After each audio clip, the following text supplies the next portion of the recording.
தமிழ் நன்னெறி கதைகள். உண்மையின் வெற்றி. ஒரு அழகான கிராமத்தில் தான்விக் என்ற சிறுவன் வாழ்ந்து வந்தான். அந்த கிராமம் பசுமையாக இருந்தது. எல்லோரும் ஒருவருக்கொருவர் உதவி செய்து நல்ல வாழ்க்கை வாழ்ந்தார்கள். தான்விக் மிகவும் நல்ல மனம் கொண்டவன்.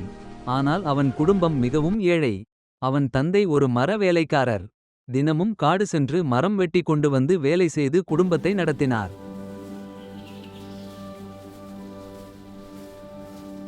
ஒரு நாள் தான்விக்கின் தந்தை உடம்பு சரியில்லாமல் இருந்தார். அதனால் அந்த நாள் வேலைக்கு செல்ல முடியவில்லை. தான்விக் தன் தந்தையை பார்த்து சொன்னான், அப்பா, நீங்கள் ஓய்வெடுங்கள். இன்று நான் காடு சென்று மரக்கட்டைகள் எடுத்து வருகிறேன். தந்தை முதலில் தயங்கினார். இது கடினமான வேலை மகனே என்றார். ஆனால் தான்விக் உறுதியாக சொன்னான், நான் முயற்சி செய்கிறேன் அப்பா. அவன் ஒரு கோடாலியை எடுத்துக்கொண்டு காடு நோக்கி சென்றான். காடு மிகவும் அமைதியாக இருந்தது. பறவைகள் கீச்சென்று பாடிக்கொண்டிருந்தன. தான்விக் ஒரு பெரிய மரத்தை பார்த்து அதிலிருந்து உலர்ந்த கிளைகளை வெட்ட ஆரம்பித்தான். சில நேரம் கழித்து அவன் ஓய்வெடுக்க ஒரு ஆற்றின் அருகே அமர்ந்தான். அந்த நேரத்தில் அவன் கையில் இருந்த கோடாலி தவறி ஆற்றில் விழுந்துவிட்டது. தான்விக் மிகவும் கவலையாகிவிட்டான்.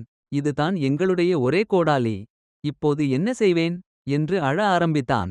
அவன் அழுது கொண்டிருக்கும்போது திடீரென்று அந்த ஆற்றிலிருந்து ஒரு ஒளி தோன்றியது. அந்த ஒளியிலிருந்து ஒரு தேவதை வெளிவந்தாள்.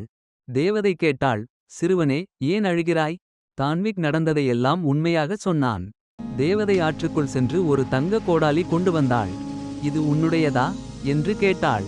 தான்விக் உடனே சொன்னான், இல்லை அம்மா, அது என்னுடையது இல்லை. தேவதை மீண்டும் ஆற்றுக்குள் சென்று வெள்ளி கோடாலி கொண்டு வந்தாள். இது உன்னுடையதா? தான்விக் மீண்டும் சொன்னான், இல்லை, அது கூட என்னுடையது இல்லை.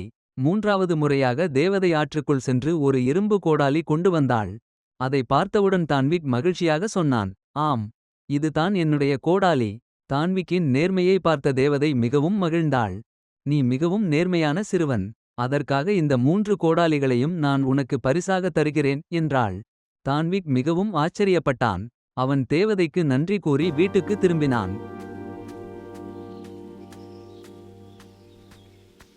காட்டில் நடந்ததையெல்லாம் தந்தையிடம் சொன்னான்.